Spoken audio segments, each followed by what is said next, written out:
السلام عليكم ورحمة الله وبركاته. إن الحمد لله نحمده ونستعينه ونستغفره ونعوذ بالله من شرور أنفسنا ومن سيئات أعمالنا. من يهد الله فلا مضل له ومن يضلله فلا هادي له. ونشهد أن لا إله إلا الله وحده لا شريك له.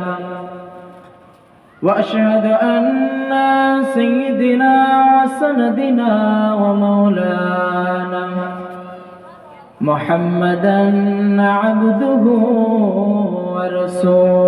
أما بعد فإن خير الحديث كتاب الله وخير الهدي هدي محمد صلى الله عليه وسلم وشر الأمور محدثاتها وكل محدثة بدعة وكل بدعة ضلالة وكل ضلالة في النار. أعوذ بالله من الشيطان الرجيم. بسم الله الرحمن الرحيم. يا أيها الذين آمنوا اتقوا الله حق تقاته ولا تموتن إلا وأنتم مسلمون. الآية. وقال الله تبارك وتعالى في موضع آخر. بسم الله الرحمن الرحيم. تبت يدا أبي لهب وتب. الآية. وقال النبي صلى الله تعالى عليه وسلم النعمان بن بشير رضي الله تعالى عنه قال قال رسول الله صلى الله عليه وسلم ألا إن في الجسد مضغة إذا صلحت صلح الجسد كله وإذا فسدت فسد الجسد كله ألا وهي القلب. الحديث. ও কবর ভয়ে জন কেঁপে মরে তবু কেন ডাকিস আয় আয় মোর কলা ঘরে। ও কবর ভয়ে জন কেঁপে মরে তবু কেন ডাকিস আয় আয় মোর কলা ঘরে। উপস্থিত আজকের এই জলসার সুযোগ্যতম সভাপতি মহাশয়, মঞ্চে উপস্থিত ওলামায়ে দ্বীন, আমার সামনে বসে থাকা তলবা আলিমরা এবং বাবা জীবনেরা এবং পর্দা আড়াল থেকে শূন্যওয়ালী মা এবং বোনেরা, প্রশংসা মাত্র সে আল্লাহ, যে আল্লাহ আমাকে আপনাকে অশেষ মেহেরবানিতে দয়ায় কৃপায় ভালোবেসে তিনারি মহব্বতে আজকে আমাদেরকে এই খিদিরপুর স্কুলপাড়া জামে মসজিদের আর্থিক উন্নয়নের জন্য, মসজিদকে সৌন্দর্য করার জন্য আজকে আমাদেরকে আমাকে আপনাকে আশা তৌফিক এনায়েত করেছেন। আল্লাহর কাছে শুকরগুজার করি আলহামদুলিল্লাহ। আল্লাহর প্রশংসার পরে পরে আমাদের ধর্মের গুরু কর্মের নেতা মাহমিন আল্লাহ মুরুদুল আলাকায় নামদার তাসদির মাদানী আহমদ মুস্তাফা মোহাম্মদ মুস্তাফা সাল্লাল্লাহু আলাইহি ওয়াসাল্লাম তিনাবুল্লাহ সালাম বর্ষিত হোক। আল্লাহুম্মা আমিন। আল্লাহুম্মা সাল্লি আলাইহি ওয়া বারিক ওয়া সাল্লিম।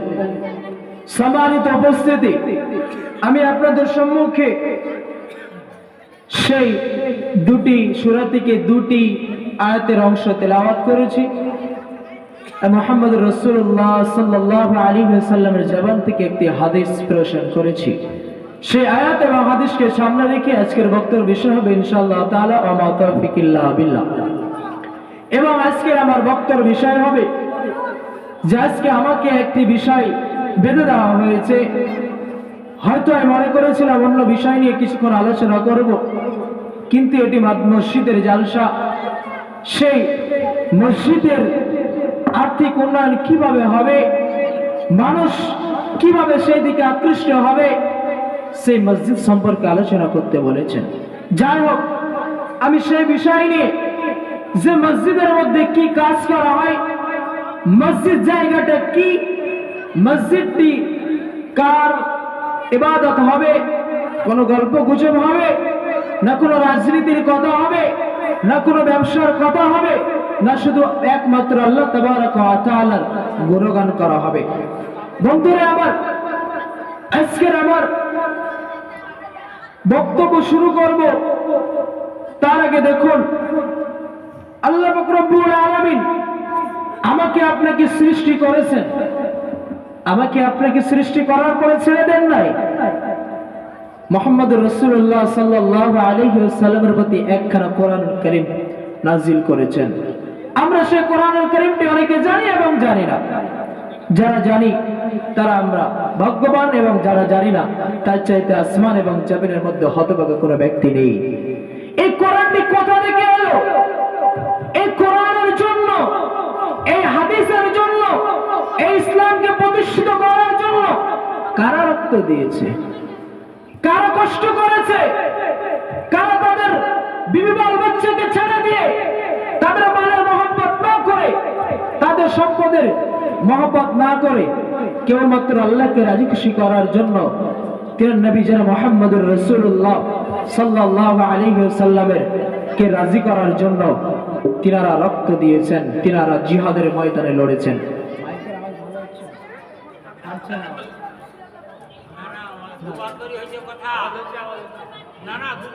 বক্সটার জন্য অসুবিধা হচ্ছে।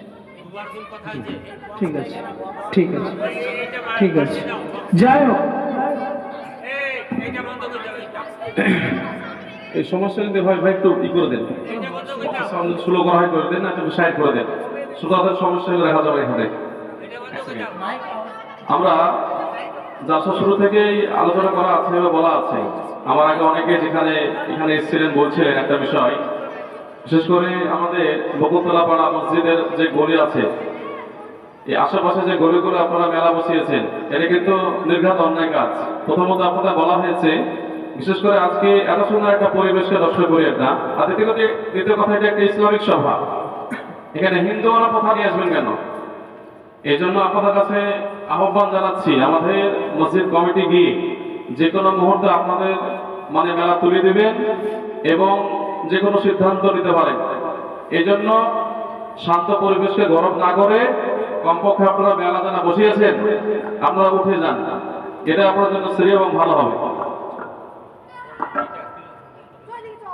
যাই হোক, আমি বলতেছিলাম যে আল্লাহ পাক রব্বুল আলামিনের জন্য যে তিনারা রক্ত দিয়েছেন, আল্লাহ রাস্তায় জিহাদ করেছেন, তাদের মালের মহব্বত করেন নাই, ধন সম্পদের মহব্বত করে নাই, সেই মহব্বত না করে আল্লাহ রাস্তায় জিহাদ করেছেন।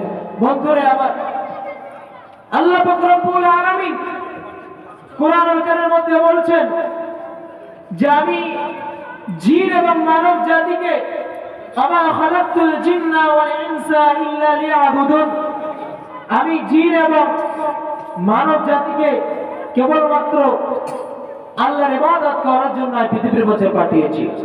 তারা আমার ইবাদত করবে, তারা আমার বন্দেগী করবে।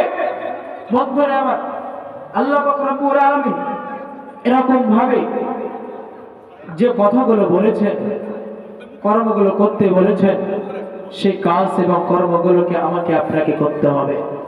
আজকে মসজিদের জন্য জালসা হচ্ছে। মসজিদ হচ্ছে আল্লাহর ঘর। এই ঘরের দিকে আমাকে আপনাকে তাকিয়ে দেখতে হবে। বন্ধুরা আমার, আল্লাহ পাক রব্বুল আলামিন আমাকে আপনাকে পৃথিবীর মধ্যে পাঠিয়েছেন। পৃথিবীর মধ্যে আমাকে বাড়ি দিয়েছেন, গাড়ি দিয়েছেন, ধন সম্পদ দিয়েছেন, অট্টালিকা দিয়েছেন। এই মালগুলোকে আমি আপনি কোথায় ব্যয় করব, আমি আপনি কোথায় খরচ করব, আমাকে আপনাকে কোথায় খরচ করতে হবে, আল্লাহ পাক রব্বুল আলামিন কোরআনুল কারীমের মধ্যে জানিয়ে দিলেন, ইয়া আইয়ুহাল্লাযীনা আমানু লা তুলহিকুম আমওয়ালুকুম ওয়ালা আওলাদুকুম আন যিকরিল্লাহ। হে ইমানদারগণ, হে বিশ্বাসী লোকেরা, আমি তোমাদেরকে জানি, হে ইমানদারগণেরা, তোমরা তোমাদের সন্তান সন্ততির মহব্বতে পড়ে গিয়ে, তোমরা তোমাদের ধন সম্পদের মহব্বতে পড়ে গিয়ে, তোমরা জমি জায়গার মহব্বতে পড়ে গিয়ে তোমরা আল্লাহর শরণ থেকে গাফেল হয়ে যাও না। আর যারা এই কারণে গাফেল হয়ে যায় তারাই ক্ষতিগ্রস্ত।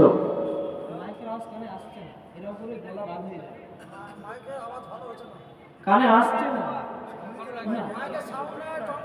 এই বক্সটা এইদিকে একটু ঘুরিয়ে দিতে হবে, এই কোণাটা দিতে হবে বক্স একটু ভালো না। কেন আমি যে বলবো আমার কানে আওয়াজ না আসলে তো আমার গলা বাদ হয়ে যাবে। সাইড করো। যাই হোক, আমি বলতেছিলাম যে আল্লাহ পাক রব্বুল আলামিন ইমানদারদেরকে ডাক দিয়ে বললেন যে তোমরা তোমাদের সন্তান সন্ততির মহব্বতে পড়ে গিয়ে, তোমরা জমি জায়গার মহব্বতে পড়ে গিয়ে তোমরা সেই আল্লাহর শরণ থেকে গাফেল হয়ে যাও না। আর যারা তাদের সন্তান সন্ততির মহব্বতে পড়ে গিয়ে, জমি জায়গার মহব্বতে পড়ে গিয়ে যারা আল্লাহর শরণ থেকে গাফেল হয়ে যায় তারাই ক্ষতিগ্রস্ত। তাহলে আমাকে আপনাকে বুকের মধ্যে হাত দিয়ে দেখতে হবে যে আমি আপনি যদি সন্তান সন্ততির মহব্বতে পড়ে যাই, টাকা পয়সার মহব্বত যদি পড়ে যায়, তাহলে আমরা আল্লাহর শরণ থেকে গাফেল হয়ে যাচ্ছি। আর আজকে যদি আমি আপনি আল্লাহর শরণ থেকে গাফেল হয়ে যাই, তাহলে আমরা পৃথিবীর মধ্যে পথভ্রষ্ট পতিত হয়ে যাব। বন্ধুরা আমার, এবং আল্লাহ পাক রব্বুল আলামিন বলছেন, আমি যে তোমাদেরকে রিজিক দিয়েছি তা থেকে তোমরা তোমাদের মৃত্যুর আসার আগে তোমরা সেই টাকা পয়সাগুলোকে আল্লাহর রাস্তায় ব্যয় করে দাও, খরচ করে দাও। যদি আমরা আজকে খরচ করি তাহলে আল্লাহ পাক রব্বুল আলামিন আবার আপনার যেদিন মাল সম্পর্কে হিসাব নেবেন, মাল সম্পর্কে যদি জিজ্ঞাসা করবেন, সেই দিন আজকে যদি আমি আপনি যদি দান করে যাই, এই মাদ্রাসা যদি দিয়ে যাই, তাহলে কাল কিয়ামতের ময়দানে আমাকে আপনাকে যে জিজ্ঞেস করা হবে, ও আমার বান্দারা, ও আমার বান্দিরা, তোমরা বলো তো ওই যে খিদিরপুর গ্রামে স্কুল পাড়ার জামে মসজিদের জন্য জালসার আয়োজন করা হয়েছিল, অনেক দূর দূরান্ত থেকে বক্তারা এসেছিল, আলেমরা এসেছিল, তাদেরকে তোমাদেরকে কোরআন এবং হাদিসের কথা বলেছিল, ডাক দিয়েছিল, তোমরা তাদের ডাকে সাড়া দিয়েছিলে কিনা? বন্ধুরা আমার, প্রদেশী ভাই এবং বোনেরা, আল্লাহ পাক রব্বুল আলামিন বলছেন যে আমি তোমাদেরকে যা রিজিক দিয়েছি তা থেকে তোমরা তোমাদের মৃত্যুর আসার আগে তোমরা সেই টাকা পয়সাগুলোকে আল্লাহর রাস্তায় ব্যয় করে দাও, আল্লাহর রাস্তায় খরচ করে দাও। যদি তারা আজকে না করে, যখন তারা মারা যাবে তখন তারা আল্লাহকে বলবে, ফায়াকুল রাব্বি লাউলা আখখারতানি ইলা আজালিন করিব, হে আমার পালনকর্তা প্রভু, আমাদেরকে আরো কিছুকাল অবকাশ দিলে না কেন, আরো কিছুকাল সময় দিলে না কেন, তাহলে আমরা দান করতাম, সাদকা করতাম এবং সওয়াবের অন্তর্ভুক্ত হয়ে যেতাম। তখন আল্লাহ পাক রব্বুল আলামিন ডাক দিয়ে বলবেন, ওয়ালান ইউআখিরাল্লাহু নাফসান ইযা জাআ আজালুহা, প্রত্যেক ব্যক্তির নির্ধারিত সময় বেঁধে দেওয়া হয়েছে, আর যখন তাদের নির্ধারিত সময় উপস্থিত হয়ে যাবে, আল্লাহ পাক রব্বুল আলামিন কাউকে ছেড়ে দেবেন না। আল্লাহ পাক রব্বুল আলামিন ছেড়ে দেবেন না। যখন পৃথিবীর মধ্যে কোন সন্তান সন্ততি যখন পৃথিবীর মধ্যে ভূমিষ্ঠ হয়, তার মায়ের গর্ভের মধ্যে যখন তাকে পৃথিবীতে 40 দিন আসার পূর্বে তার কবতার খাতার মধ্যে লিখে নেওয়া হয়, সে পৃথিবীর মধ্যে আসবে। 60 বছর বাঁচবে না, 70 বছর বাঁচবে না, 80 বছর বাঁচবে না, 10 দিন বাঁচবে না, 2 দিন বাঁচবে। সে পৃথিবীর মধ্যে আসবে, সে খারাপ কাজ করবে না, ভালো কাজ করবে। এবং যখন তার নির্ধারিত সময় উপস্থিত হয়ে যাবে, নির্ধারিত সময় সে উপস্থিত হয়ে যাবে, চলে আসবে, আল্লাহ পাক রব্বুল আলামিন তাকে 1 সেকেন্ড আগে সময় দেবেন না, পিছনে সময় দেবেন না। সেই যে নির্ধারিত সময় বেঁধে দেওয়া হয়েছে, সেই নির্ধারিত সময়ে মালাকুল মউত এসে আমার আপনার জান কবজ করে নিয়ে চলে যাবে, আমার আপনার জান কবজ করে নিয়ে চলে যাবে। যখন জান কবজ করে নিয়ে চলে যাবে, তখন আমরা আল্লাহকে বলবো, হে আল্লাহ পাক রব্বুল আলামিন, আমাদেরকে আরো কিছুকাল সময় দিলে না কেন, আরো কিছুকাল টাইম দিলে না কেন, তাহলে আমরা দান করতাম, সৎকার করতাম এবং সৎ লোকদের অন্তর্ভুক্ত হয়ে যেতাম। তখন আল্লাহ পাক রব্বুল আলামিন বলবেন, আমি প্রতিটি পৃথিবীর মধ্যে যত মানুষ পাঠিয়েছি, নর নারী নারী পুরুষ নির্বিশেষে যত মানুষ পাঠিয়েছি, তার প্রতিটি নির্ধারিত সময়কে বেঁধে দিয়েছি।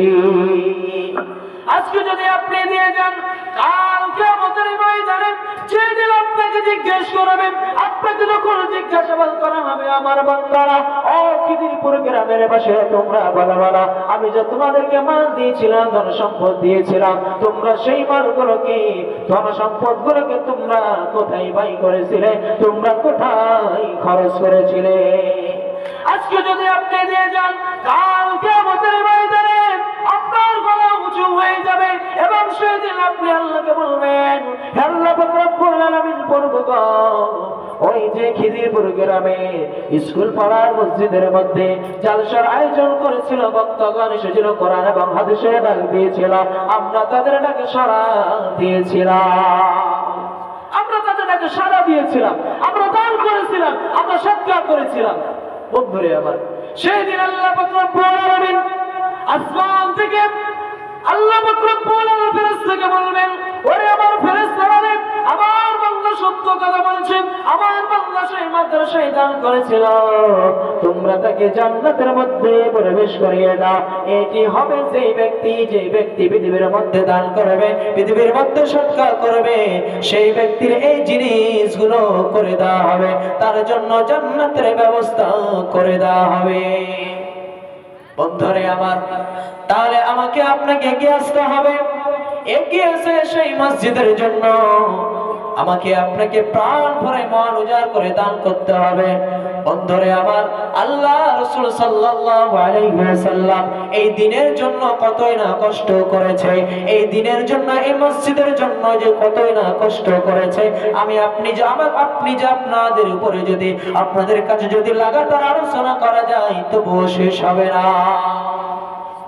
আজকে দেখুন তো, এই মসজিদের জন্য, শুধু নামাজ কায়েম করার জন্য, এই দিনকে প্রতিষ্ঠিত করার জন্য, একটু তাকিয়ে দেখুন ফিলিস্তিনের ময়দানে, তাকিয়ে দেখুন ফিলিস্তিনের ময়দানে, তাকিয়ে দেখুন কিনাদের অবস্থা কি হয়েছে।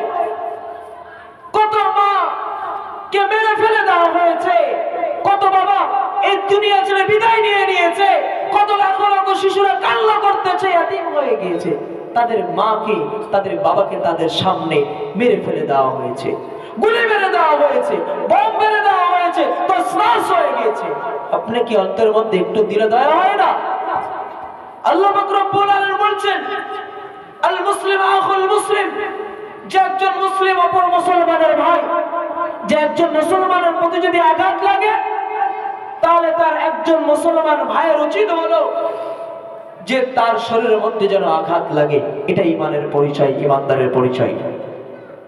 তাহলে ওই ফিলিস্তিনের ময়দানে একটু তাকিয়ে দেখুন, যে কত মাকে বোমের আঘাতে, পিস্তলের আঘাতে তছনছ করে দেওয়া হয়েছে। তাদের কি দোষ ছিল?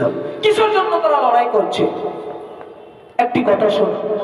একজন সাংবাদিক একটি ছেলেকে জিজ্ঞাসা করলেন যে, বলো তো তোমাদের অবস্থাটা কি? তিনি বলছেন যে, যত পৃথিবীর মধ্যে মানুষ আছে সবাই 5 ওয়াক্ত নামাজ আদায় করে, 5 ওয়াক্ত নামাজ আদায় করে, কিন্তু আমরা একটি ব্যতিক্রম, আমরা 6 ওয়াক্ত নামাজ আদায় করি। সাংবাদিকটা জিজ্ঞাসা করলেন, এ কি করে হতে পারে? অসম্ভব। নামাজ তো মানুষের উপর 5 ওয়াক্ত ফরজ করে দেওয়া হয়েছে, কি করে তোমরা 6 ওয়াক্ত নামাজ পড়ো?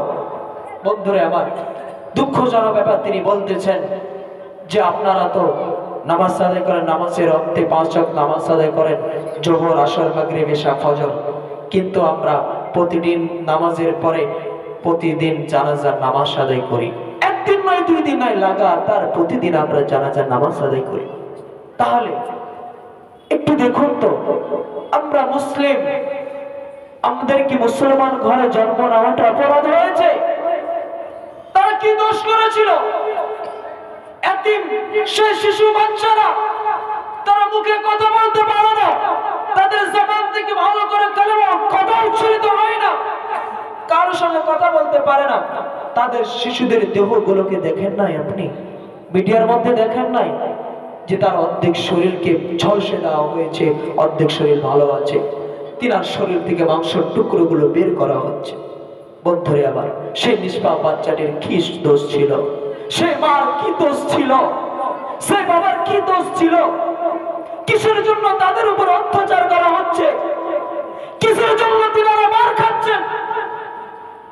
শুধু কালিমাকে উচ্চারিত করার জন্য, সেই মসজিদকে টিকিয়ে রাখার জন্য, প্রথম কাবা, সেই বাইতুল মাকদিস, বাইতুল আকসাকে, মসজিদুল আকসাকে বাঁচানোর জন্য তারা তাদের শরীরকে, জানকে, মালকে কুরবান দিয়ে দিয়ে আল্লাহর রাস্তায় জিহাদ করছেন, আল্লাহর রাস্তায় জিহাদ করছেন। তাদের কি কোনো মাল দেওয়া হবে? তাদের কি কোনো পয়সা দেওয়া হবে? জি না, তাদের কোনো কিছুই দেওয়া হবে না। তবু কেন তারা এই কষ্টগুলো কেন করছে? শুধু তারা এই মসজিদকে টিকানোর জন্য, যে মসজিদকে বাঁচানোর জন্য, যাতে করে মসজিদের মধ্যে আক্রমণ না করা হয়। আমি আপনি তো সুযোগ পেয়েছি যে আমি আপনি যেখানে ইচ্ছা সেই মসজিদের মধ্যে নামাজ আদায় করি, কিন্তু বন্ধুরে আমার, যে ব্যক্তিগুলো, যে মাগুলো, যে বোনগুলো, যে বাবাগুলো, যে দাদুগুলো, যে সন্তান সন্ততিগুলো এই মসজিদের জন্য জিহাদ করেছে, মসজিদের জন্য জানকে দিয়ে দিচ্ছে, সেই মসজিদের মধ্যে নামাজ আদায় করতে পারে না ভালো করে। আমাকে আপনাকে সেই দিকে লক্ষ্য রাখতে হবে। সেই দিকে লক্ষ্য রেখে, বর্তমান প্রেক্ষাপটকে লক্ষ্য রেখে আমাদেরকে আল্লাহর দিকে ধাবিত হবে। বন্ধুরে আমার, আল্লাহ নবী, বিশ্ব নবী জনাবে মুহাম্মদুর রাসূলুল্লাহ ইয়াতিমুল নবী, তিনি এই দুনিয়ার মধ্যে কোরআনকে, দ্বীনকে কায়েম করার জন্য কতই না কষ্ট করেছে। আল্লাহ রাসূল সাল্লাল্লাহু আলাইহি সাল্লাম যখন পৃথিবীর মধ্যে আসলেন, পৃথিবীতে অবস্থান করার পূর্বে 6 মাস পূর্বে তিনার বাবা এই দুনিয়া ছেড়ে চলে গিয়েছেন, তিনার বাবাকে দেখতে পান নাই। এবং যখন তার বয়স হলো, শিশু নবী, ইয়াতীম নবী মুহাম্মদুর রাসূলুল্লাহ সাল্লাল্লাহু আলাইহি সাল্লামের যখন বয়স হলো, খেলাধুলা করতে লাগলেন। সেই একটি পাহাড়ের মধ্যে, সেই আরব আমিরের মধ্যে একখানা পাহাড় ছিল, সেই যত শিশু বাচ্চাগুলো ছিল সেখানে যেতেন, খেলা করতেন। এবং যখন সকলে খেলা করতেন, আমার আপনার নবী জনাবে মুহাম্মদুর রাসূলুল্লাহ সাল্লাল্লাহু আলাইহি ওয়াসাল্লাম সেই পাহাড়ের মধ্যে, সেই জায়গার মধ্যে খেলাধুলা করতেন। তিনি বলছেন, আল্লাহ রাসূল সাল্লাল্লাহু আলাইহি সাল্লাম একদিন বসে আছেন। একদিন মাগরিবের রাত হয়ে গেল, সবাই তাদের সন্তানগুলোকে ডাক দিয়ে নিয়ে চলে গেল। মুহাম্মদুর রাসূলুল্লাহ সাল্লাল্লাহু আলাইহি সাল্লাম যাই নাই, পাহাড়ের মধ্যে বসে কান্না করতেছেন। আমিনা টেনশনে পড়ে গেলেন যে আমার সন্তান আসছে না কেন? প্রতিদিন তো অক্তের মধ্যে অক্ত হয়ে যায়, আমার সন্তান আমার বাড়ির মধ্যে ফিরে চলে আসে। আল্লাহ নবী এই জন্যই আসলেন না। আল্লাহ নবী সেই স্থানের মধ্যে কান্না করতেছিলেন যে সকল বাচ্চারা যখন খেলা করতেছিল, যখন খেলার সময় শেষ হয়ে গেল, তখন সকলের বাচ্চাগুলোকে তাদের পিতাগুলো ছেলে বলে, সন্তান বলে ডাক দিল, এবং তারা বাপের কোলের মধ্যে চেপে গেল, আদর চুমা দিয়ে তাদেরকে নিয়ে চলে গেল। আল্লাহ রাসূল সাল্লাল্লাহু আলাইহি ওয়াসাল্লামের মাতাজান সেই জায়গার মধ্যে অবস্থান করলেন। বললেন, ও বাবা, তুমি এখানে বসে আছো কেন? তুমি বাড়ি যাও না কেন? তোমার কি হয়েছে? আল্লাহ রাসূল কান্না করতেছেন। মা আমিনা বলছেন, ও বাবা তুমি কান্না করতেছো কেন?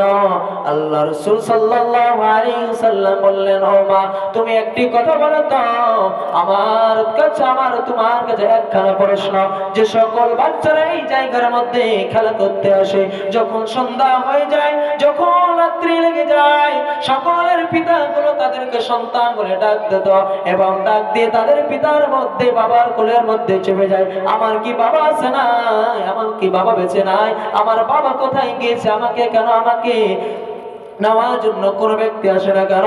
আমার বাবা কেন আমাকে নিতে আসে না? এই কথা যখন বললেন আল্লাহ রাসূলের মাথা দেন আমিনা তিনি কান্না করতে লাগলেন এবং বললেন, ও মুহাম্মদ তুমি এই কথা কেন বললে? তুমি এই কথা কেন বললে? তোমার বাবাকে দেখতে চাও? তুমি তোমার বাবাকে দেখতে চাও? চলে চলো তোমার দাদার কাছে অনুমতি নিয়ে তোমার বাবার নিকটে যাব। তারপরে তিনার বাবার তিনার দাদার নিকটে আসলেন। আব্দুল মুতাল্লিবকে জিজ্ঞাসা করলেন, ও মুহাম্মদ রাসূলুল্লাহ সাল্লাল্লাহু আলাইহি সাল্লামের দাদা, আপনার পোতা আপনার নাতি তিনার বাবাকে দেখার জন্য কান্না করতেছে, তাই আপনি একটু অনুমতি দিন, তিনার বাবার কবরের কাছে তিনাকে নিয়ে যান। তিনাকে অনুমতি দিলেন। তারপরে সকল ব্যক্তি তারপরে একখানা কাফেলা পাঠিয়ে দিলেন। একখানা কাফেলা পাঠিয়ে দেওয়ার পরে তিনার বাবার কবরস্থানে গিয়ে বললেন, মা আমিনা বলছেন, ও মুহাম্মদ এটি তোমার বাবা, এখানে তোমার বাবা ঘুমিয়ে আছে। আমার আপনার নবী যারা মুহাম্মদুর রাসূলুল্লাহ সাল্লাল্লাহু আলাইহি সাল্লাম কবরের কাছে গিয়ে কান্না করতেছেন এবং বাবা বাবা বলে চিৎকার করতেছে। বাবা বলে চিৎকার করে, কিন্তু তিনার বাবা তো এই দুনিয়ায় নেই, অন্ধকার কবরে চলে গিয়েছে। তিনাকে জড়িয়ে কে ধরবে? তিনাকে সন্তান বলে কে ডাক দেবে? তো নেই পৃথিবীর মধ্যে। তিনার বাবা বেঁচে নেই। শুধু তিনাকে সান্ত্বনা দেওয়ার জন্য মা আমিনা কাজ করলেন যে তিনার বাবার কবরের কাছে নিয়ে গেলেন। কবরের কাছে নিয়ে যাওয়ার পর বললেন, ও বাবা এই জায়গার মধ্যে তোমার বাবা ঘুমিয়ে আছে। আল্লাহ রাসূল সাল্লাল্লাহু আলাইহি সাল্লাম কাঁদতেছেন, বাবা বাবা বলে ডাক দিচ্ছেন, চিৎকার করে কাঁদতেছেন। বাবা তার কথাই উত্তর দিচ্ছেন না। এই পৃথিবীর মধ্যে যাদের বাবা নেই একটু জিজ্ঞেস করো তার বাবার হারানো কত ব্যথা।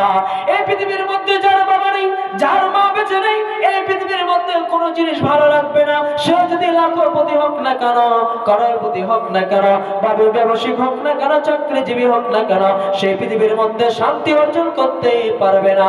যার পৃথিবীর মধ্যে বাবা বেঁচে আছে, মা বেঁচে আছে, সেই কেবল খেতে না পেলেও তার মার সামনে যখন কথা বলবে, তার মা যখন তাকে সন্তান বলে কোলে ধরবে, সন্তান বলে ডাক দেবে, তার বুকটি বড় হয়ে যাবে। তাই আমার আপনার নবী যারা মুহাম্মদুর রাসূলুল্লাহ সাল্লাল্লাহু আলাইহি সাল্লাম পৃথিবীতে আসার পূর্বে 6 মাস পূর্বে তিনার বাবাকে হারিয়েছেন। তারপরে তিনার বাবার কবর জিয়ারত করার পরে তিনার বাড়ির দিকে আসতেছিলেন, এমন সময় মা তিনার মাতা আমিনা অসুস্থ হয়ে গেলেন। অসুস্থ হালাতের মধ্যে পড়ে গেলেন। এক জায়গার মধ্যে আশ্রয় নেওয়ার জন্য আশ্রয় নিলেন এবং সেখানে কিছুদিন থাকলেন। কিছুদিন থাকার পরে তিনার মা 6 বছর বয়সে তিনার মাতা ওই দুনিয়া ছেড়ে চলে গেলেন। আমার আপনার নবীকে এতিম করে দুনিয়া ছেড়ে চলে গেলে। মা তো বাবা তো 6 মাস তিনার মাকে তো দেখেন, বাবাকে তো দেখেন নাই, কিন্তু তিনার মাতা বাবার কবর জিয়ারত করার জন্য এসে তিনার মাতাকেও হারালেন। আমার আপনার নবী এতিম নবী তিনার মাতাকেও হারালেন। বন্ধুরে আমার বাবা শিবনেরা, এরকম ভাবে যখন বাড়ি আসতেছেন আব্দুল মুতাল্লিব টেনশন করেছেন, চিন্তা করেছেন, বলছেন আমি তো একখানা কাফেলা পাঠালাম, আমার নাতি আছে সেই জায়গার মধ্যে, আমার নাতি হয়ে আছে, আমার নাতির কি হয়ে গেল? তারা আসতেছে না কেন? এত দেরি হচ্ছে কেন? অনেক দিন তো হয়ে গেল, তাদের আসার কথা তো কিছুদিন পূর্বে, তারা আসতেছে না কেন? হঠাৎ করে দেখে সামনে থেকে একটি কাফেলা আসতেছে এবং কাফেলার মধ্যে দেখা যায় একখানা লোক কর্ম হয়ে আছে, একখানা লোককে দেখতে পাওয়া যায় না। মা খাদিজা মা আমিনাকে দেখা যায় না। এই দেখে যখন কাছের মধ্যে আসলেন, আল্লাহ রাসূলকে জিজ্ঞাসা করলেন, ও নাতি তোমার মাকে দেখা যায় না, তোমার মা কোথায় গিয়েছে, তোমার মাতা কোথায়? তিনি কাঁদতেছেন এবং বললেন, ও দাদা জান, আমার মা এই দুনিয়া ছেড়ে অন্ধকার কবরে চলে গিয়েছে, আমাকে ইয়াতিম করে এই দুনিয়া ছেড়ে অন্ধকার কবরে চলে গিয়েছে। আমার নবী, আপনার নবী, ইয়াতিম নবী কতই না পৃথিবীর মধ্যে কষ্ট করেছেন। যখন মাতাও চলে গেলেন, 2 বছর পরে যখন 8 বছর হয়ে গেল, আব্দুল মুত্তালিব এই দুনিয়া ছেড়ে চলে গেলেন। তারপরে 8 বছর পরে তার তিনার চাচা আব্দুল মুত্তালিব তাকে লালন পালন করতে লাগলেন। বন্ধুরে আমার, পর্দানশীল মা এবং বোনেরা, আল্লাহ পাক রব্বুল আলামিন আমাকে আপনাকে মুসলমান করেছেন, মুসলমান করার মধ্যে জন্ম করেছেন, জন্ম দিয়েছেন। আমি আপনি মুসলমান হয়ে জন্ম নিয়েছি, আমাকে আপনাকে একখানা সুন্দর নাম দিয়েছে। আমার বাবা, আপনার বাবা আমাকে আপনাকে সুন্দর একখানা নাম রেখে দিয়েছে। তারপর এই নাম রাখার পরেও এই কোরআন এবং হাদিসকে আঁকড়ে ধরে থাকছে না। কোরআন এবং হাদিসকে নাই, মাদ্রাসাকে ভালোবাসি না, মসজিদকে ভালোবাসি না। এই মসজিদ এবং মাদ্রাসাকে ভালোবাসি না, মুসলমান ঘরে জন্ম নিয়ে এই মসজিদ এবং মাদ্রাসাকে ভালোবাসি না, আল্লাহ এবং তার রাসূলকে ভালোবাসি না। কিন্তু তিনি ঈমান আনে নাই। ঈমান না এনে আমার আপনার নবীকে যে কতই না ভালোবাসতেন, একটু দেখো। আবু তালেব রাদিয়াল্লাহু তাআলা, আবু তালেব সে আল্লাহর নবীর চাচা, তিনি ইসলাম গ্রহণ করেন নাই। না, ইসলাম গ্রহণ না করার পরেও তিনার ভাতিজার জন্য, ইসলামের জন্য তিনি অনেক যুদ্ধ করেছেন, অনেক রক্ত ঝরিয়েছেন। এমনকি মক্কা এবং মদিনার মধ্যে বলা হয়েছিল, এই মক্কা এবং মদিনার মধ্যে এমন কেউ আছে যে আমার ভাতিজার গায়ের মধ্যে আঘাত দেবে, আর আমি আবু তালেব দাঁড়িয়ে থাকতে দেখব। আবু তালেব তিনার ভাতিজার জন্য যে কতই কষ্ট করেছেন, তিনি তবুও ইমানদার নয়। আল্লাহ পাক রব্বুল আলামিন হেদায়েতের মালিক, তবুও তাকে হেদায়েত দেন নাই। রাসূলের জন্য অনেক কষ্ট করেছেন, অনেক লম্বা ঘটনা রয়েছে, আমি বলতে চাই না। যে যখন তিনি মৃত্যুবরণ করবেন, আমি আপনি মুসলমান ঘরে জন্ম নিয়েছি, আমাকে আপনাকে গর্ব করা দরকার। কোরআন এবং হাদিসের মতো পৃথিবীর মধ্যে বাস্তবায়ন করা দরকার। সে যদি ইমানদার না হয়ে, অমুসলিম হয়ে, মুসলমান না হয়ে যদি রাসূলকে এত মহব্বত করে, আমি আপনি যেই নবী আমার আপনার জন্য, এই কোরআনের জন্য, এই হাদিসের জন্য, ইসলামের জন্য, এই দ্বীনকে প্রতিষ্ঠিত করার জন্য যে রক্ত দিয়েছেন, সাহাবীগণ রক্ত দিয়েছেন, সেই জিনিসগুলোকে আমার আপনার অন্তরের মধ্যে জাগ্রত হয় না? কলবের মধ্যে প্রশ্ন জাগে না? বন্ধুরে আমার, আমাকে আপনাকে আজকে এদিকে ধাবিত হতে হবে, এদিকে এগিয়ে আসতে হবে। যদি আমি আপনি যদি এগিয়ে আসি, তাহলে আমি আপনি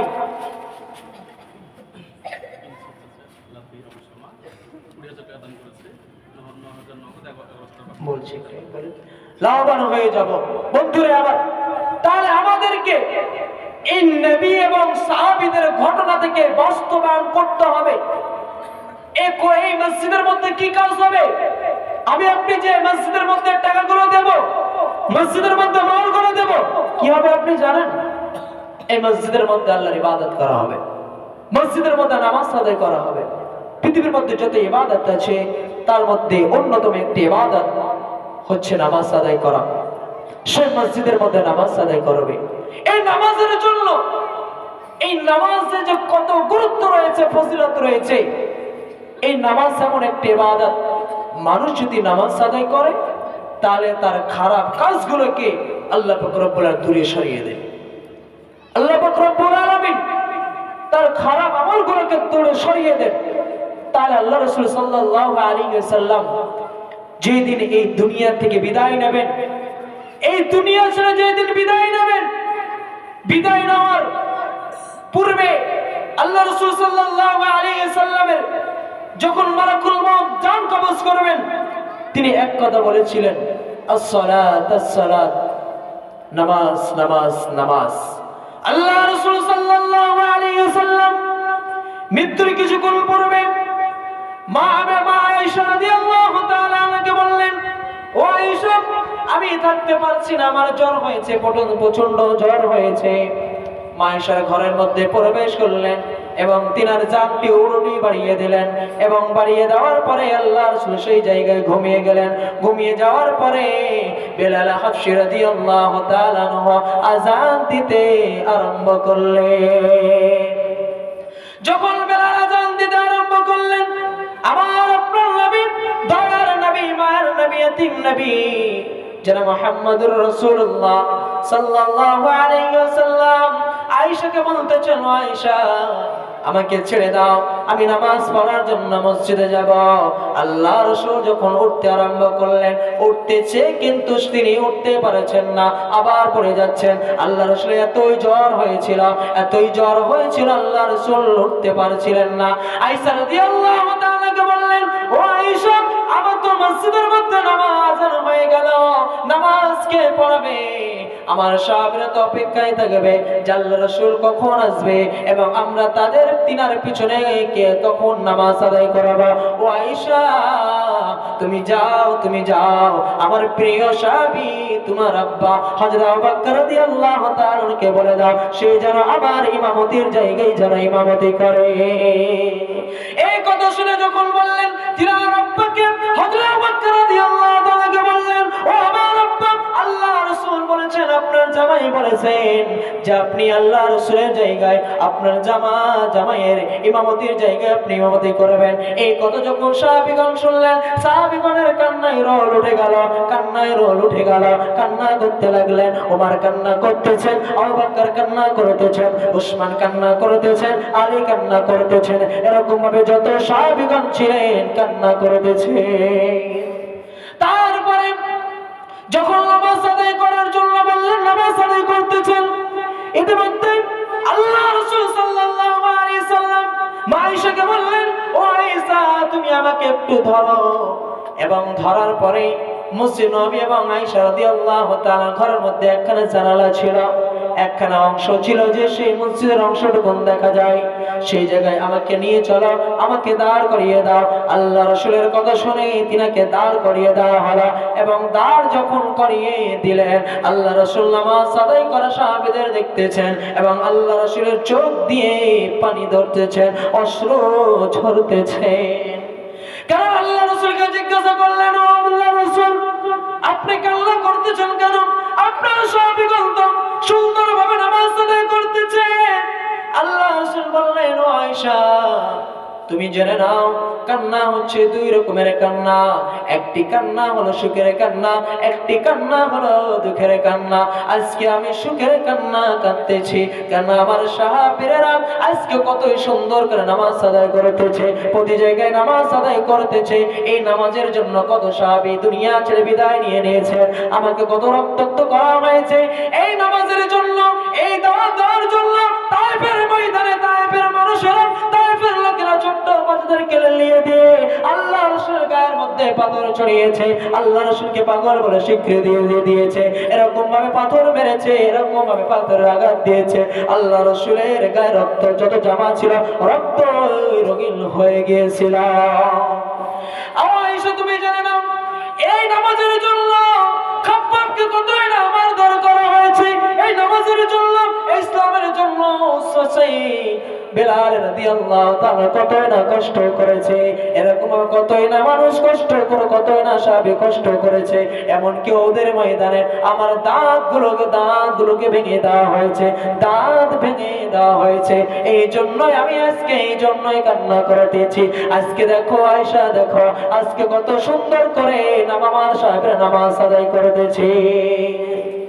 আল্লাহ রাসূল সাল্লাল্লাহু আলাইহি সাল্লাম বললেন, ও আয়েশা, আমি আর বেশিক্ষণ বাঁচবো না, আমার মুখ থেকে যেন কিরকম ভাবে আঠা নাই হয়ে গিয়েছে, একটু দাঁতন নিয়ে এসো, একটি দাঁতন নিয়ে এসো, আমি দাঁতন করতে চাই।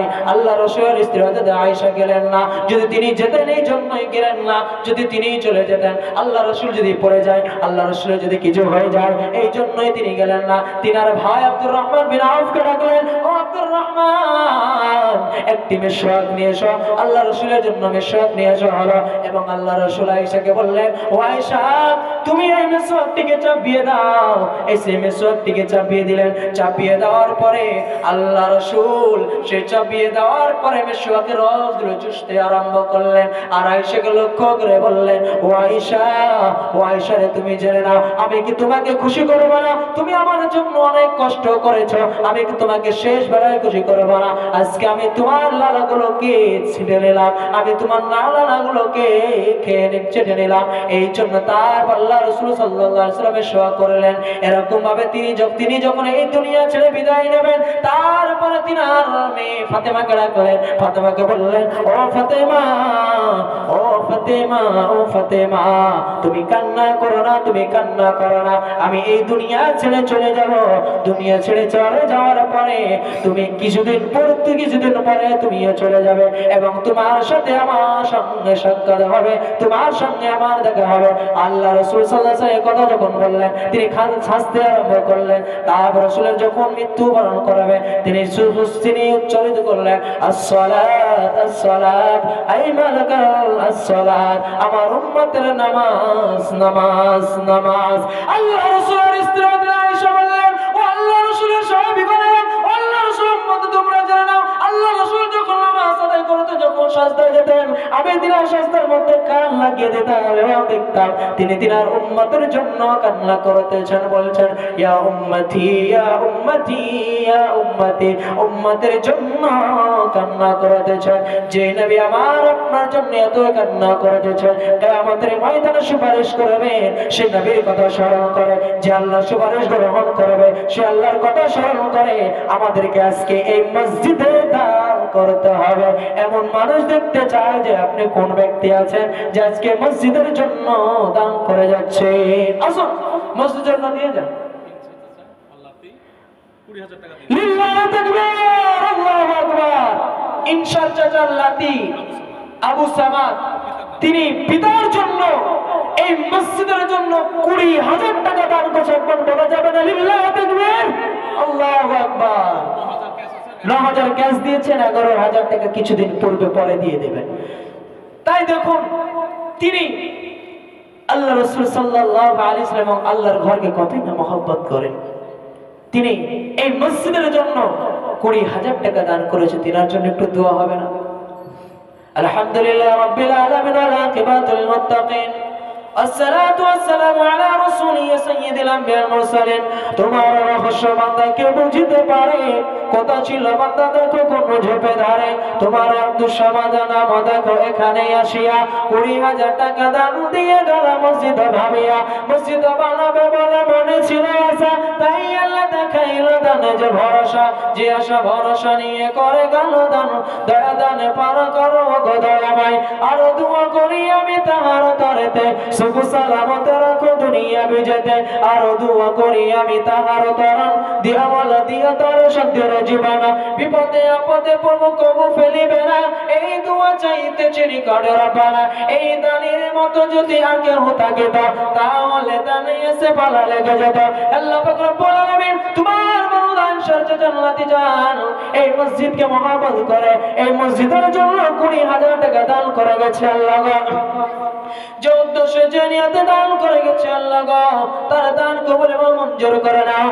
আল্লাহ পাক রব্বুল আলামিন তার ব্যবসা উন্নতি দান করো, তার খেত কামার বরকত দান করো। আর এক কথা আমি শুনিলাম কানে, এই দানি দান পাঠাইল তার পিতার জনাবে। আহারে পিয়ারা পিতা হয়তো নাই, বেঁচে নাই দুনিয়াতে, অন্ধকার কবরেতে চলিয়া গিয়েছে। উষাদা পুষাদা কর তার পিতার কবর, যত দূর গিয়ে পড়ে চোখের নজর। জান্নাতাল কবর তুমি আগে করে দেবে, জান্নাতে বিছান তুমি কবরে বিছাবে। তাই তো তোর কাছে জানাই অনালিস, মাটির কবর দিও তো সুগবারিশ। রব্বানা তাকাব্বাল তুআলা মিন্না ইন্নাকা আনতাস সামিউল আলিম। আমিন সুম্মা আমিন। আসসালামু আলাইকুম। যারা মাদ্রাসার রিয়াজুল খিদিরপুরের ছাত্র এখানে বসে আছো, তাদের মাগরিব পরে খাওয়া দাওয়ার কথা ছিল, তো তোমরা একটু শান্ত পরিবেশ রেখে সাইডে চলে যাও, উপরে সকলে একসাথে চলে যাবে। এটা আস্তে করে বের হয়ে চলে যাও, সকলে একসঙ্গে বসবে, খাওয়া দাওয়া ছেড়ে নেবে। আব্দুর রশিদ সাহেব আজকে যিনি সভাপতি, তিনার আব্বাজান, তিনি এই মসজিদের জন্য 1,000 টাকা দান করে গেছেন। আব্দুর রশিদ নাম দেখো এখানে আসিয়া 1,000 টাকা দান দিয়ে গেল মসজিদ ভাবিয়া। মসজিদ বানাবে বলে মনে ছিল আশা, তাই আল্লাহ দেখাইল দানে যে ভরসা, যে আশা ভরসা নিয়ে করে গেল দান। দয়া দানে পার করো গো দয়াময়, আর দোয়া করি আমি তাহার তরেতে, সুখ সালামতে রাখো দুনিয়া বিজেতে। একবারই দোয়া করি নিকটে রব্বানা, মাফ করে দিও তুমি জীবনের গুনাহ, জীবনের ভুল ভ্রান্তি মাফ করে দেবে। এই দোয়া চাইতেছি তোমার দরগাতে, আমিন সুম্মা আমিন। বাবাজিরা আমার, আপনারা আগে চলে আসুন, আগে চলে আসুন, আগে চলে আসুন। ইনশাআল্লাহ আপনাদের কোরআন এবং হাদিসের আলোচনা শোনাবো। আমি কিছুক্ষণ আপনাদের মসজিদের জন্য আদায় করব, মসজিদ উপলক্ষে জালসা। আসুন আপনারা আগে আসুন, আপনারা আগে আসুন, চলে আসুন ইনশাআল্লাহ। জি জি, যাই হোক, আব্দুল সত্তার নাম দেখো এখানে আসিয়া 1000 টাকা দান করে গেল মসজিদ ভাবিয়া, যে উদ্দেশ্য সব বিছে দিয়ে গেল দান, উদ্দেশ্য পরম করবাক সুবহান, মিটাইয়া দিও তার মনের আরমানা। আর দোয়া করি আমি তাহার তরেতে, সুখ সালামতে রাখো দুনিয়া বিজেতে। আর দোয়া করি আমি তাহার তরণ, দিয়া বলা দিও তার শান্তির জীবন, আমিন সুম্মা আমিন। রোহিত সেগুনা মোদা কয়েক বেড়ামে বাড়ি, 500 টাকা দান দিয়ে গেল অতি তাড়াতাড়ি। ওগো আল্লাহ দয়াময়ী তাহার যে দান, দানকে কবুল করো পাক সুবহান, আমিন সুম্মা আমিন। আনোয়ার সেগুনা মোদা এখানে আসিয়া 500 টাকা দান দিয়ে গেল শ্বশুরকে ভাবিয়া, শ্বশুর দেখো দুনিয়াতে নাই, বেঁচে নাই বর্তমান, অন্ধকার কবরতে করেছ গমন। ওগো আল্লাহ দয়াময়ী দয়া প্রকাশিয়া, এ দানের দান গ্রহণ করিয়া, আমিন সুম্মা আমিন। বেনামিতে আগততে 300 টাকা, ইমানে আমানে আল্লাহ করে রাখো বাগা। বেনামির নাম তুমি জানো গো নিশ্চয়, লেখিয়া রাখো গো তুমি নেকির খাতায়, আমিন সুম্মা আমিন। পিলওয়ানা মে বেওয়ানা মদক মাতা জলপদা আড়ালে থাকিয়া, 500 টাকা দান দিয়ে গেলাম 10 মসজিদ ভাবিয়া। একবারে দোয়া করে নিকটে রব্বানা, মাফ করে দিও তুমি জীবনের গুনাহ, আমি হাল চিরকাল রাখো তুমি ভালো, হৃদয় জ্বালাইয়া দাও ইসলামের আলো। ইসলামের পথে জানো জান ফানা হয়, এই দোয়া চাইতেছি ওগো পাগাসাই, আমিন সুম্মা আমিন। আব্দুল্লাহ হামিদ নাম দেখো খিদুরপুর বাড়ি, 100 টাকা দান দিয়ে গেল এসে তাড়াতাড়ি। ওগো আল্লাহ দয়াময়ী দয়ারি সাগর, করুণা করো গো দানির ওপর, আমিন সুম্মা আমিন। বেনামিতে অগদাতে 500 টাকা, পরকালে দিও তুমি জান্নাতের দেখা। একবারে দোয়া করে নিকটে রব্বানা, মাফ করে দিও তুমি জীবনের গুনাহ, আমিন সুম্মা আমিন। যাই হোক, আমি হয়তো আর 5 মিনিট কথা বলবো, একটি হাদিস বলবো, সে হাদিস বলে আমি এখান থেকে বিদায় নিয়ে নেব। দেখুন আল্লাহ পাক রব্বুল আলামিন বলছেন যে আমি আমার বান্দাদেরকে কখনো, কোরআনের মধ্যে আল্লাহ পাক রব্বুল আলামিন বলছেন, আমি কখনো আমার বান্দাদের রিজিকগুলোকে আমি পরীক্ষা করার জন্য কমিয়ে দিই, এবং কখনো আমি আমার বান্দাদেরকে পরীক্ষা করার জন্য আমি তাদের রিজিকগুলোকে বাড়িয়ে দিই, কখনো কমিয়ে দিই। এবং যখন তাদের রিজিকগুলোকে বাড়িয়ে দেওয়া হয়, তাদের রিজিকগুলোকে বাড়িয়ে দেয় যে ব্যক্তিগুলো যারা নামাজ পড়ে না, রোজা রাখে না, যাকাত দেয় না, দান দেয় না, সদকা করে না, তারা বলে আল্লাহ আমাকে ভালোবেসেছে, এই জন্য আমাকে দান দিয়েছে। আল্লাহ পাক রব্বুল আলামিন কোরআনুল কারীমের সূরা ফাজরের মধ্যে বলছেন, ফাম্মাল ইনসানু ইযা মাবতালাহু রাব্বুহু ফাআকরামাহু ওয়া না'আমা।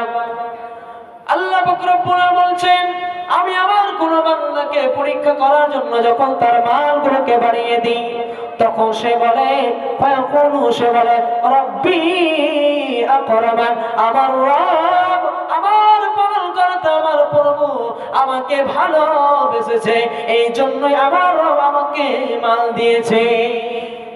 তারপর আল্লাহ পাক রব্বুল আলামিন বলছেন, আমি যখন আমার বান্দাগুলোকে পরীক্ষা করার জন্য যখন তাদের মালগুলোকে সংকুচিত করে দিই, তখন তারা বলে, তখন তারা বলে রব্বি আহানান, আমার রব আমাকে অপমান করেছে, আমার রব আমাকে অপমান করেছে। আল্লাহ পাক রব্বুল আলামিন বলেছেন, পৃথিবীর মধ্যে তাদের বান্দাগুলো তাদের মালগুলোকে, রিজিকগুলোকে কমিয়ে দেয়, তাদের কারণে তাদের রিজিকগুলো কমে যায়, তাদের মালগুলো কমে যায়। কারণ আল্লাহ পাক রব্বুল বলেছেন, কাল্লা বাল্লা তুকরিমুনাল ইয়াতীম ওয়া লা তাহাদ্দুনা আলা তুআম মিসকিন, কারণ তারা এতিমকে মহব্বত করে না, এতিমদের গায়ের মধ্যে মাথার মধ্যে হাত বুলিয়ে দেয় না এবং মিসকিনকে খাবার দেয় না, মিসকিনকে মহব্বত করে না। এই জন্যই তাদের মালগুলোকে সংকুচিত করে দেওয়া হয়, তাদের মালগুলোকে কমিয়ে দেওয়া হয়। বন্ধুরা আমার, যাই হোক, বক্তা এসে উপস্থিত হয়ে গিয়েছে, আমি আর লম্বা করতে চাই না। প্রতিটা ব্যক্তি নির্ধারিত সময় বেঁধে দেওয়া হয়েছে, অনুরূপভাবে আজকে প্রতিটা বক্তার নির্ধারিত সময় দেওয়া হয়েছে, তারা সময় অনুযায়ী আলোচনা করবে, কোরআন এবং হাদিসের আলোচনা শোনাবে এবং আপনারা তা শুনে আল্লাহর রাস্তায় দান করবেন। আমি আপনাদেরকে বলতেছিলাম যে আল্লাহ পাক রব্বুল আলামিন আমাদেরকে যা রিজিক দিয়েছে তা থেকে আমাকে আপনাকে আমার আপনার মৃত্যুর আসার পূর্বে সেই আল্লাহর ঘর মসজিদের মধ্যে দান করে যেতে হবে। এবং আমি বলতেছিলাম আল্লাহ রাসূল সাল্লাল্লাহু আলাইহি সাল্লাম এতিম নবী আমার আপনার জন্য কতই কষ্ট করেছেন। আল্লাহ রাসূল সাল্লাল্লাহু আলাইহি সাল্লাম যুগে আবু তালেব কতই না কষ্ট করেছেন। তিনি যখন মৃত্যুবরণ করবেন, মৃত্যুবরণ করার সময় বলেছিলেন কি নাম? লিল্লাহ তাকবীর, আল্লাহু আকবার। দেখুন আমার সময় শেষ হয়ে গেছে, কিন্তু তিনি আমার হাতে মাইনুদ্দিন সাহেব তিনি মসজিদের জন্য 10,000 টাকা দান করে গিয়েছে। আল্লাহ পাক রব্বুল আলামিন জানি না কি উদ্দেশ্যে কি নিয়তে দান করে গেছে আল্লাহ গো, যে উদ্দেশ্যে যে নিয়তে দান করে গেছে আল্লাহ গো তার দান করে মঞ্জুর করে নাও। ইয়া হাইয়্যু ইয়া কাইয়্যুম রাহমাতুকা নাস্তাগীস, ইয়া হাইয়্যু ইয়া কাইয়্যুম রাহমাতুকা নাস্তাগীস। আল্লাহ পাক রব্বুল আলামিন তোমার বান্দা মাইনুল সাহেব এই মসজিদের জন্য 10,000 টাকা দান করে গেছে আল্লাহ। জানি না কি উদ্দেশ্যে কি নিয়তে দান করে গেছে আল্লাহ গো, যে উদ্দেশ্যে যে নিয়তে দান করে গেছে আল্লাহ গো তার দানকে কবুল এবং মঞ্জুর করে নাও। আল্লাহ পাক রব্বুল আলামিন সে যদি অসুস্থ আমাদের মধ্যে পড়ে থাকে তাহলে তুমি তার অসুস্থতাকে দূর করে দেবে। কেন তুমি তো বলেছো কোন ব্যক্তি যখন অসুস্থ আমাদের মধ্যে থাকে, কোন ব্যক্তি দান করে সৎকার করে তাহলে তার অসুস্থ শরীরকে সুস্থ করে দাও। আল্লাহ পাক রব্বুল আলামিন তার ব্যবসা উন্নতি দান করবে, যে উদ্দেশ্য স্বভাবে যে দিয়ে গেল দান উদ্দেশ্য বরণ করো পাক সুবহান, মিটাইয়া দিও তার মনের আরমান। আর দুয়া করি আমি তাহার দরেতে সুখ সালামতে রাখো দুনিয়া বিজেতে। আর দুয়া করি আমি তাহার দরন দিয়া মালা দিও তারে শান্তির জীবনা। যেই দিন লোক সবে হবে দিশে হারা দয়া করে পিলাইয়া সারাবান তাহারা। যেই দিন লোক সবে হবে পেরেশানি দয়া করে পিলাইয়া নবীর হাতের পানি। এই টাকা যদি তার পকেটে থাকিত তাহলে কত সংসারের কাজে যে লাগিত। মায়া দয়া সব আজ ফেলিয়া ঝুলিয়া এই টাকা দান করে গেল মুর্শিদ ভাবিয়া। মুর্শিদের প্রতি দেখো করে গেল দান, দয়া দানে পার করো গো দয়াময়। উষাদা পুষাদা করো তার আত্মীয় স্বজনের কবরা, যত দূর গিয়ে পড়ে যখন নজরা। জান্নাতান কবরে তুমি একে করে দেবে, জান্নাতে বিছান তুমি কবরে বিছাবে। তাই হেতু তোর কাছে জানাই অনালিস মাটির কবরে দিও তো সকবালিস। আমিন সুম্মা আমিন। যাই হোক, যে যে নবী আমার আপনার জন্য ইতিম নবী, মা হারা বাবা হারা, তিনার দাদাকে হারিয়েছিলেন এবং তিনার চাচা, যেই চাচা তিনার জন্য অনেক যুদ্ধ করেছেন, লড়াই করেছেন, তিনি যখন মৃত্যুবরণ করবেন তিনার চাচাকে বলা হয়েছিল ও চাচা যান আপনি একটু বলুন যে আপনি শুধু লা ইলাহা ইল্লাল্লাহ মুহাম্মদ রাসূলুল্লাহ বলতে হবে না, আমি আল্লাহর সঙ্গে বোঝাপড়া করে নেব। তবুও তিনি বলছিলেন যে আমি আমার বাপ দাদার ধর্মকে ছাড়তে পারবো না। আল্লাহ বলছিল ও মুহাম্মদ আমি তোমাকে হেদায়েতের মালিক করে দেয়নি, আমি হেদায়েতের মালিক, আমার যাকে ইচ্ছা আমি তাকে হেদায়েত দান করব। তাহলে বন্ধুরা আমার, আমরা মুসলমান ঘরে জন্ম নিয়েছি, তাহলে আমাদেরকে ফিলিস্তিনের মাটিতে একটু তাকিয়ে দেখতে হবে যে ফিলিস্তিন মানুষরা কেন মার খাচ্ছে এই মসজিদের জন্য। আমি আপনি তো ফিলিস্তিন মানুষের জন্য কিছু করতে পারবো না, শুধু আল্লাহর কাছে দোয়া করবেন। আল্লাহ পাক রব্বুল আলামিন তুমি আমার ফিলিস্তিনের মা বোনদেরকে সেই ইহুদি নসরাদের অত্যাচার থেকে বাঁচিয়ে নাও। আল্লাহ পাক রব্বুল আলামিন যে শিশু ভাইদেরকে সন্তান সন্ততিদেরকে মারধর করা হচ্ছে, তাদেরকে নিষ্পাপ বাচ্চাদেরকে পুড়িয়ে দেওয়া হচ্ছে, গুলি মেরে দেওয়া হচ্ছে, আল্লাহ পাক রব্বুল আলামিন সেই ইহুদি নসরাদেরকে ধুলার মধ্যে, পৃথিবীর মধ্যে ধুলায় নিশ্চিত করে দাও। আল্লাহর কাছে দোয়া করতে হবে, আমি আপনি তো লড়াই করতে পারবো না, শুধু আল্লাহর কাছে দোয়া করবেন। যখন নামাজ আদায় করবেন তখনই সেই মুসলমান ফিলিস্তিনের মুসলমান ভাই বোনদের জন্য দোয়া করবেন। তিনারা শুধু মসজিদের জন্য আজকে এরকম ভাবে অত্যাচার নিপীড়িত হচ্ছে। আজকে আমরা মসজিদকে ভালোবেসে আমাদেরকে এগিয়ে আসতে হবে, তাহলে কোন দিন যেন আমাদের উপর আক্রমণ হয়ে যাবে আমি আপনি বুঝতে পারবো না। আল্লাহর কাছে দোয়া রাখি। আল্লাহ পাক রব্বুল আলামিন প্রথম থেকে নিয়ে শেষ পর্যন্ত যতটুকু শুনলাম এবং যত আলেমের মুখ থেকে শুনবো আমাকে এবং সকল মুসলমান এবং ভাই এবং বোনদেরকে আমাদেরকে আমল করার তৌফিক দান করা আমিন। হে আল্লাহ পাক রব্বুল আলামিন, আমরা যেন আমাদের সন্তান সন্তানের মহব্বতে না পড়ে যাই, আমরা যেন আমাদের মৃত্যুর আসার পূর্বে আমাদের মালগুলোকে যেন সঠিকভাবে ব্যয় করতে পারি। হে আল্লাহ পাক রব্বুল আলামিন, তুমি ওই ফিলিস্তিনের ময়দানে যে ইসরায়েলের মুনাফিক কাফের বেঈমানেরা মুসলমানদের অত্যাচার করছে তাদেরকে ধুলায় নিশ্চিত করে দাও। এই দোয়া এবং দাবি রেখে আজকের মতন বক্তব্য করলাম। হায়াত বাকি তো মোলাকাত বাকি, ওমা আলাইনা ইল্লাল বালাগ। আসসালামু আলাইকুম ওয়া রাহমাতুল্লাহি ওয়া বারাকাতুহু। সালাম সালাম সালাম হাজারো সালাম। এবার আমি সভা হতে বিদায় নিলাম। বিদায় তো সে বিদায় নয়, এই মঞ্চে বিদায়। বিদায় তো সে বিদায় নয়, এই মঞ্চে বিদায়। এবার আমি এখানতে বিদায় নিলাম। আসসালামু আলাইকুম ওয়া রাহমাতুল্লাহি ওয়া বারাকাতুহু। আসসালামু রাহমাতুল্লাহি ওয়া বারাকাতুহু। আমরা এতক্ষণ মৌলানা মিজানুর রহমান রহমানের কাছ থেকে মূল্যবান আলোচনা শুনছিলাম।